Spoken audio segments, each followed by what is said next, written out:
Hello दोस्तों, स्वागत है आप सभी को। दोस्तों आज की वीडियो में हम लोग पढ़ेंगे सीडीपी। क्या पढ़ेंगे? सीडीपी बाल विकास शिक्षा शास्त्र सीटेट पेपर 1। ठीक है, और यह प्रश्न आपका पूछा गया है 6 जनवरी 2022 को।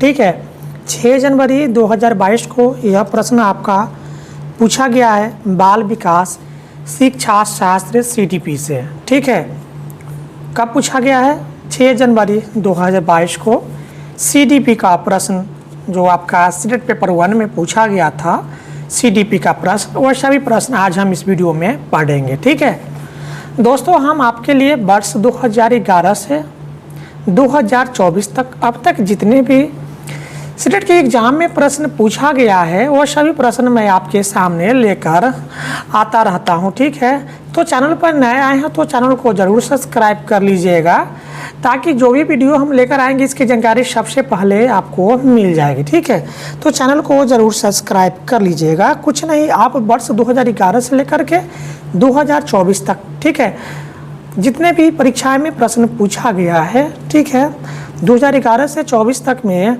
परीक्षाएं में जितने भी प्रश्न पूछा गया है और सही प्रश्न को आप बना लेते हैं, पढ़ लेते हैं, निश्चित रूप से आप सीटेट की एग्ज़ाम पास कर जाएंगे। क्योंकि बहुत सारे क्वेश्चन जो होती है वो आपको यहाँ से रिपीटेशन देखने को मिलेगा प्रीवियस ईयर क्वेश्चन से। ठीक है, और क्वेश्चन यही होती है आपके एग्जाम में जो प्रश्न पूछा जाता है, ठीक इसी तरह से प्रश्न आपका पूछा जाता है। ठीक है, तो आप प्रीवियस ईयर क्वेश्चन को पढ़ करके एग्जाम को पास कर सकते हैं। तो ठीक है, तो चैनल को सब्सक्राइब जरूर कर लीजिएगा। हम आपके लिए लगातार 2011 से 24 तक के पूछे गए प्रश्न मैं आपके लिए लेकर आते रहता हूँ। चैनल को जरूर सब्सक्राइब कर लीजिएगा। तो चलिए शुरुआत करते हैं सीडीपी का प्रश्न से। पहला प्रश्न है आपके सामने, देख सकते हैं, बाल विकास एवं शिक्षा शास्त्र है सीडीपी। पहला प्रश्न से शुरुआत करते हैं। पहला प्रश्न है कि बच्चों के विकास का क्रम। तो बच्चों का विकास का जो क्रम होता है वह सामान्य से विशिष्ट की ओर होता है। ठीक है, बच्चों के विकास का क्रम क्या होता है? सामान्य से विशिष्ट की ओर होता है। ऑप्शन 2 राइट आंसर हो जाएगा, सामान्य से विशिष्ट की ओर। दूसरा प्रश्न है आपके सामने, अगला प्रश्न है प्रश्न नंबर 2 है। यहाँ पर कथन ए दिया हुआ है। कथन ए है, वह बच्चे जो उच्च आय वाले परिवार से हैं उन बच्चों से अपना दिन बहुत अलग बिताते हैं जो निम्न आय वाले परिवारों से हैं। इसका तर्क आर दिया हुआ है, बचपन की संकल्पना स्वाभाविक नहीं है तथा बचपन में बहुत विविधता है। ठीक है, अब इसमें कहता है कि सही विकल्प को चुनिए। कथन ए है कि वैसा बच्चा जो उच्च आय वाले परिवार से है वो अपना दिन बहुत अलग बिताते हैं निम्न आय वाले परिवार के बच्चों से। और इसका तर्क आर दिया हुआ कि बचपन की संकल्पना स्वाभाविक नहीं है तथा बचपन में बहुत विविधता होती है। ये दोनों कथन क्या है आपका? गलत है। ठीक है, दोनों कथन क्या आपका? गलत है। वैसा नहीं है कि जो उच्च परिवार के बच्चे हैं वो अपना दिन अलग बिताते हैं निम्न आय वाले परिवार के बच्चे के मुकाबला, ऐसा तो नहीं होती है ना। तो ये कथन क्या है? गलत है। और बचपन की संकल्पना सार्वभौमिक नहीं है तथा बचपन में बहुत विविधता होती है, ये भी क्या है आपका? तर्क इसका गलत है। तो दोनों कथन आपका क्या है? गलत है, जो कि आपका किस ऑप्शन में? ऑप्शन 4 में। ऑप्शन 4 राइट आंसर हो जाएगा। ए और आर दोनों क्या है? गलत है। चलते हैं अगले प्रश्न की तरफ। अगला प्रश्न है आपके सामने, एक बच्चा पहले अपने हाथ से बॉल जैसी बड़ी चीज़ों को पकड़ना सीखता है। ठीक है, उसके बाद चिमटी पकड़ इस्तेमाल करके एक मटर उठाना सीखता है। ठीक है, तो यह उदाहरण विकास के किस सिद्धांत को दर्शाता है? एक बच्चा पहले अपने हाथ से बॉल जैसी बड़ी चीज़ को पकड़ना सीखता है। ठीक है, उसके बाद क्या है? चिमटी पकड़ का इस्तेमाल करके एक मटर उठाना सीखता है। तो यह विकास का किस सिद्धांत को दर्शाता है? तो यह विकास का समीप दूर अभिमुख सिद्धांत को दर्शाता है। ऑप्शन 2 राइट आंसर हो जाएगा, समीप दूर अभिमुख विकास का सिद्धांत है यह। चलते हैं अगले प्रश्न की तरफ। अगला प्रश्न है आपके सामने, प्रश्न के कथन ए है, बच्चे अपने समाज के बारे में जानकारी, कौशल, मूल और रीतियाँ केवल अभिभावकों से ही सीखते हैं। कथन है कि बच्चे अपने समाज के बारे में जानकारी, कौशल, मूल और रीतियाँ केवल अभिभावक से ही सीखते हैं। और इसका यहाँ पर तर्क आर दिया हुआ है, बच्चों का समाजीकरण एक सरल व रैखिक प्रक्रिया है। अब यहाँ पर पूछ रहा है कि दोनों में से कौन सा कथन सही है, बताइए क्या राइट आंसर होगा इसका। तो देखिए, बच्चे जो है ना केवल अपने परिवार से ही नहीं सीखते हैं, बच्चे अपना समाज से भी सीखते हैं। ठीक है, केवल बच्चे अपने अभिभावक से ही नहीं सीखते, बच्चे अपने स्कूल में भी सीखते हैं, शिक्षक से भी सीखते हैं, अपने क्या है, अगल बगल आस पड़ोस के वातावरण से भी सीखते हैं। तो एक यहाँ पर पूछा जा रहा है कि बच्चे केवल अपने अभिभावक से ही सीखते हैं, ऐसा नहीं। कथन क्या है, गलत। इसका तर्क हार दिया है कि बच्चों का सामाजिकरण एक सरल व रैखिक प्रक्रिया है। तो बच्चों का सामाजिकरण जो होता है एक रैखिक क्या है, सरल और रैखिक प्रक्रिया नहीं होती है। तो दोनों कथन क्या है आपका, गलत कथन है। तो दोनों कथन गलत है। आपका किस ऑप्शन में है, ऑप्शन 4 में है। ए और आर दोनों क्या है, गलत है। चलते हैं अगले प्रश्न की तरफ। प्रश्न है आपके सामने, प्रश्न कहता है कि किस अवस्था में बच्चे वस्तु अस्थायित्व की समझ तो बना लेते हैं, परंतु यह नहीं समझ पाते हैं कि क्रियाएं परिवर्तनीय है और उनके निर्णय चीज़ों की मौजूदा दिखावट पर निर्भर करते हैं। कौन सी अवस्था में बच्चे जो है वस्तु अस्थायित्व की समझ तो बना लेते हैं, लेकिन यह नहीं समझ पाते कि क्रियाएं परिवर्तनीय है और उनके निर्णय चीज़ों की मौजूदा दिखावट पर निर्भर नहीं करते हैं। यह किस अवस्था में होते हैं बच्चे, बताइए इसका राइट आंसर। तो इसका राइट आंसर होगा संवेदी चालक। क्या होगा आपका, संवेदी चालक। ऑप्शन 1 राइट आंसर होगा संवेदी चालक। इस अवस्था में बच्चे जो होते हैं वो वस्तु अस्थायित्व के गुण तो समझ लेते हैं, परंतु यह नहीं समझ पाते कि क्रिया क्या है, परिवर्तनीय है या अपरिवर्तनीय। ठीक है, तो ऑप्शन आपका 1 राइट आंसर होगा संवेदी चालक। चलते हैं अगले प्रश्न की तरफ। अगला प्रश्न है आपके सामने दिया हुआ प्रश्न है कि पूर्व संक्रियात्मक अवस्था के बच्चों के लिए शिक्षक को, तो पूर्व संक्रियात्मक अवस्था के बच्चों के लिए एक शिक्षक को क्या करना चाहिए। तो एक शिक्षक को मूर्त संसाधनों व बहुत सी दृश्य श्रव्य सामग्री का प्रयोग करना चाहिए। ठीक है, मूर्त संसाधनों व बहुत सी दृश्य श्रव्य सामग्री का प्रयोग करना चाहिए पूर्व संक्रियात्मक अवस्था वाले बच्चों के लिए। ठीक है, ऑप्शन आपका 1 राइट आंसर हो जाएगा, पूर्व संसाधनों व बहुत सी दृश्य श्रव्य सामग्री का प्रयोग करना चाहिए। अगला प्रश्न है आपके सामने, प्रश्न है कि निम्नलिखित में से पार का सही उदाहरण क्या है। तो पार का सही उदाहरण संकेत एवं इशारे देना। ठीक है, संकेत एवं इशारे देना पार का सही उदाहरण है। ऑप्शन 2 राइट आंसर हो जाएगा, संकेत एवं इशारा देना। अगला प्रश्न है आपके सामने दिया हुआ प्रश्न है कि लय वाइगोत्स्की का मानना था कि, क्या मानना था लय वाइगोत्स्की का।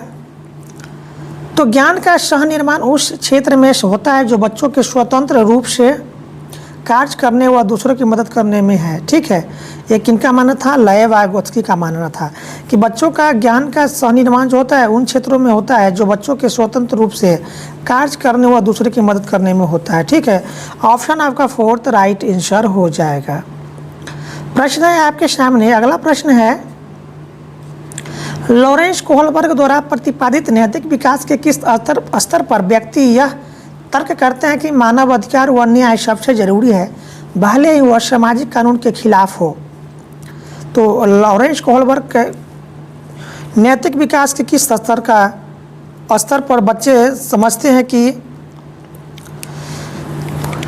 मानव अधिकार व न्याय सबसे जरूरी है, भले ही वह सामाजिक कानून के खिलाफ हो। बताइए इसका राइट आंसर क्या होगा।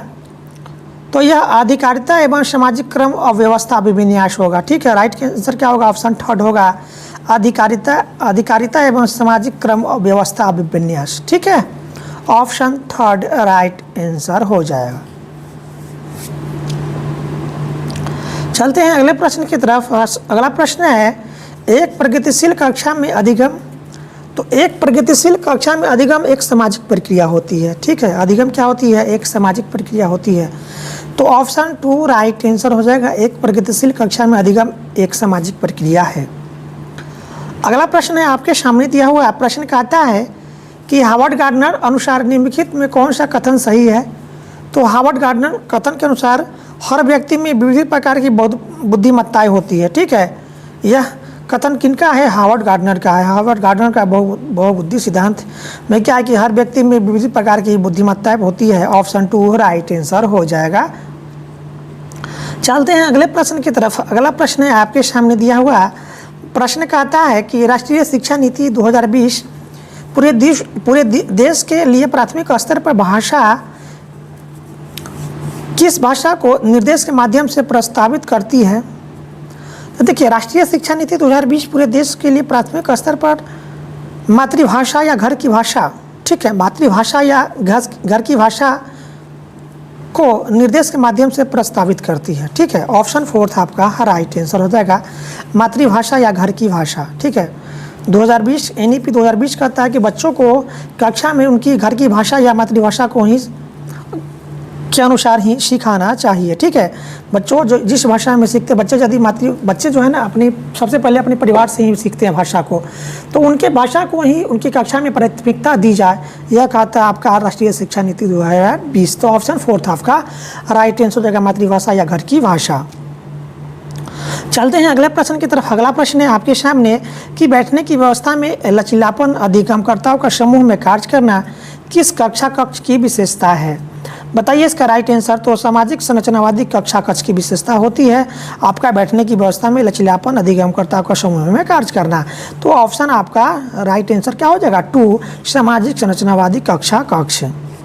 चलते हैं अगले प्रश्न की तरफ। अगला प्रश्न है आपके सामने दिया हुआ प्रश्न है कि किस प्रकार का शिक्षा शास्त्र का एक शिक्षक को अपने कक्षा में व्यक्तिगत भिन्नताओं को ध्यान में रखने में मदद करेगा? बताइए इसका राइट आंसर। तो संलग्न और संदर्भ, ऑप्शन 4 आपका राइट आंसर हो जाएगा। प्रश्न है अगला प्रश्न है आपके सामने दिया हुआ प्रश्न कहता है कि राष्ट्रीय शिक्षा नीति 2020 के अनुसार मूल्यांकन का उद्देश्य क्या है? तो राष्ट्रीय शिक्षा नीति 2020 के अनुसार मूल्यांकन का उद्देश्य होता है बच्चों के सीखने की प्रक्रिया में मदद करना। ठीक है, ऑप्शन आपका क्या होगा? 3rd राइट आंसर हो जाएगा। अगला प्रश्न है आपके सामने दिया हुआ प्रश्न कहता है कि समावेशन का क्या अर्थ होता है? तो समावेशन का अर्थ होता है सभी विद्यार्थियों को उनकी सामाजिक पहचान से निरपेक्ष होकर अपनाना। यह क्या है आपका समावेशन का अर्थ होता है? ऑप्शन 1 राइट आंसर हो जाएगा, सभी विद्यार्थियों का उनकी सामाजिक पहचान से निरपेक्ष होकर अपनाना। अगले प्रश्न की तरफ चलते हैं। अगला प्रश्न है आपके सामने दिया हुआ प्रश्न है आपके सामने प्रश्न कहता है कि विविध सांस्कृतिक पृष्ठभूमि के विद्यार्थियों को सफलतापूर्वक सम्मिलित करने के लिए शिक्षक को निम्नलिखित में से किससे बचना चाहिए?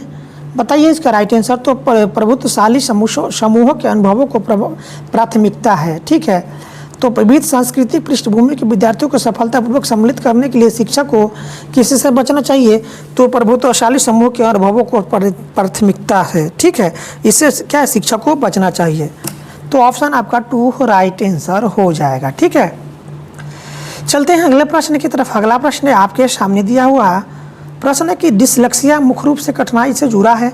तो डिसलेक्सिया जो होता है यह पठन संबंधित, ठीक है, बच्चों में पठन संबंधी विकार होता है डिसलेक्सिया, जिसको हिंदी में कहते हैं पठन वैफल्य। ठीक है, तो डिसलेक्सिया का संबंध होता है पठन संबंधी विकार से। ऑप्शन 1 राइट आंसर हो जाएगा, पढ़ना। ठीक है, डिसलेक्सिया मुख्य रूप से किस कठिनाई से जुड़ा है? तो पढ़ना से। ठीक है, ऑप्शन 1 राइट आंसर हो जाएगा, पढ़ना। चलते हैं अगले प्रश्न की तरफ। अगला प्रश्न है आपके सामने प्रश्न है कि निम्नलिखित में से कौन सा अभ्यास अधिगम अक्षमता वाले विद्यार्थियों का समावेशन सुनिश्चित करने में प्रभावी होगा? ऑप्शन आपका क्या होगा? तो ऑप्शन 4 होगा, सूचना प्राप्त करने के लिए कई विकल्प प्रदान करें। ठीक है, जिस विद्यार्थी को अधिगम अक्षमता वाले जो विद्यार्थी अधिगम अक्षमता में क्या है उनको अधिगम अक्षमता में वो कमी महसूस करता है, तो उनके लिए क्या करना चाहिए? तो उनके लिए सूचना प्राप्त करने के लिए कई विकल्प को प्रदान करना चाहिए। ठीक है, तो ऑप्शन आपका 4 राइट आंसर हो जाएगा। चलते हैं अगले प्रश्न की तरफ। अगला प्रश्न है आपके सामने प्रश्न की प्रतिभावान विद्यार्थी। तो देखिए, प्रतिभावान विद्यार्थी जो होता है वो जानकारी को जल्दी और सही तरीके से अवशोषित करते हैं। ऑप्शन 1 राइट आंसर हो जाएगा। अगला प्रश्न है आपके सामने कि एक शिक्षक को अपने विद्यार्थियों को किसी प्रश्न का उत्तर देने के लिए सहज अनुमान लगाने के लिए डैश करना चाहिए। तो एक शिक्षक को अपने विद्यार्थियों को किसी प्रश्न का उत्तर देने के लिए सहज अनुमान लगाने के लिए उसको प्रोत्साहित करना चाहिए। ऑप्शन 1 राइट आंसर हो जाएगा, प्रोत्साहित। अगला प्रश्न है आपके सामने प्रश्न कहता है कि विद्यार्थियों को हाल ही में सीखे गए संप्रत्यय पर विस्तार में मदद करते समय निम्नलिखित में से किससे बचना चाहिए? बताइए इसका राइट आंसर क्या होगा? तो इसका राइट आंसर हो जाएगा बोर्ड पर लिखना और विद्यार्थियों से इसे बिना समझे नकल करने के लिए कहना। ऑप्शन आपका 4 राइट आंसर हो जाएगा। चलते हैं अगले प्रश्न की तरफ। अगला प्रश्न है आपके सामने प्रश्न कहता है कि किस तरह के पाठ्यक्रम को लागू करके विद्यार्थियों की विफलता को कम किया जा सकता है? किस तरह के पाठ्यक्रम को लागू करके विद्यार्थियों की विफलता को कम किया जा सकता है? बताइए इसका राइट आंसर। तो जो उनके सामाजिक संदर्भ से जुड़ा हो, जो उनके सामाजिक संदर्भ से जुड़ा हो, ठीक है, इस पाठ्यक्रम को लागू करके विद्यार्थियों की विफलता को कम किया जा सकता है। ऑप्शन ए का राइट आंसर हो जाएगा, जो उनके सामाजिक संदर्भ से जुड़ा हो। चलते हैं अगले प्रश्न की तरफ। अगला प्रश्न है आपके सामने दिया हुआ प्रश्न कि सार्थक सीखने के लिए निम्न में से क्या महत्वपूर्ण है। तो सार्थक सीखने के लिए आपका बच्चों के विचारों और अनुभवों को जगह देना महत्वपूर्ण होती है। ठीक है, ऑप्शन 2 राइट आंसर हो जाएगा, बच्चों के विचारों और अनुभवों को जगह देना। चलते हैं अगले प्रश्न की तरफ। अगला प्रश्न है आपके सामने। प्रश्न कहता है कि विद्यार्थियों को नए संप्रदाय पढ़ाते समय शिक्षक को निम्नलिखित में से किसी से बचना चाहिए। तो विद्यार्थियों को नए संप्रदाय पढ़ाते समय शिक्षक को किस चीज़ से बचना चाहिए, बताइए राइट आंसर। तो पहले जटिल अवधारणाओं को प्रस्तुत करें और फिर सरल की ओर बढ़े। एक शिक्षक को क्या है कि बच्चों के लिए सबसे पहले जटिल अवधारणा को प्रस्तुत करें, उसके बाद फिर क्या है आपको सरल की ओर बढ़ना है। ऑप्शन 3 आपको राइट आंसर हो जाएगा। ठीक है, चलते हैं अगले प्रश्न की तरफ। अगला प्रश्न है आपका विशिष्ट जानकारी के स्मरण पर आधारित प्रश्न का उत्तर देने के बाद एक विद्यार्थी इस बात पर विचार कर रहा है कि इस कार्य में किन संकेतों ने उसकी मदद की। ऐसा करने से विद्यार्थी का डैश का विकास हो रहा है। तो ये ऐसा करने से विद्यार्थियों का अधिक संज्ञान का विकास हो रहा है। ऑप्शन 3 राइट आंसर हो जाएगा, अधिक संज्ञान। चलते हैं अगले प्रश्न की तरफ। प्रश्न है आपके सामने लक्ष्य प्राप्त करने के लिए चरण दर चरण निर्देश को डैश कहा जाता है। तो लक्ष्य प्राप्त करने के लिए चरण दर चरण निर्देश को कहा जाता है आपका साधन लक्ष्य विश्लेषण। ऑप्शन 3 राइट आंसर होगा, साधन लक्ष्य विश्लेषण। चलते हैं अगले प्रश्न की तरफ। अगला प्रश्न है आपके सामने। प्रश्न कहता है कि विद्यार्थियों के बीच भ्रांतियां उनके बारे में क्या बतलाती है। तो विद्यार्थियों के बीच भ्रांतियां जो होती है उनका अवधारणाओं के बारे में भोली और सहज समझ बनाती है। ऑप्शन 3 राइट आंसर हो जाएगा। चलते हैं अगले प्रश्न की तरफ। अगला प्रश्न है आपका निम्नलिखित में से कौन सी स्थिति विद्यार्थियों में गर्व का कारण बन सकता है। तो देखिए निम्नलिखित में कौन सी स्थिति विद्यार्थियों के गर्व का कारण बन सकता है। ठीक है, तो यह होगा आपका जब सफलता का कारण स्वयं को माना जाता है। जब सफलता का कारण स्वयं को माना जाता है तो विद्यार्थियों को यह गर्व का कारण बनती है। ऑप्शन 3 आपका राइट आंसर हो जाएगा। और ये लास्ट प्रश्न है आपका CDP का। प्रश्न है कि निम्नलिखित में कौन सा आपका आंतरिक प्रेरणा का उदाहरण है। तो आंतरिक प्रेरणा का उदाहरण मुझे पढ़ाई करनी चाहिए क्योंकि यह संप्रदाय की समझ बनाने के लिए ज़रूरी होता है। ठीक है, यह क्या आपका आंतरिक प्रेरणा का क्या उदाहरण है। तो ऑप्शन आपका क्या होगा, ऑप्शन 1 राइट आंसर हो जाएगा, मुझे पढ़ाई करनी चाहिए क्योंकि यह संप्रदाय की समझ बनाने के लिए ज़रूरी होता है। तो दोस्तों इस तरह से आपका 6 जनवरी 2022 को CDP से जो प्रश्न पूछा गया था सीटेट पेपर 1 में, ठीक है, वो सही प्रश्न समाप्त हुआ। ठीक है, चैनल पर नया है तो चैनल को जरूर सब्सक्राइब कर लीजिएगा। वीडियो अच्छी लगे तो वीडियो को अधिक से अधिक अपने दोस्तों में शेयर कीजिएगा। फिर मिलते हैं अगले साल की प्रीवियस ईयर क्वेश्चन के साथ। वीडियो देखने के लिए आपका बहुत बहुत धन्यवाद।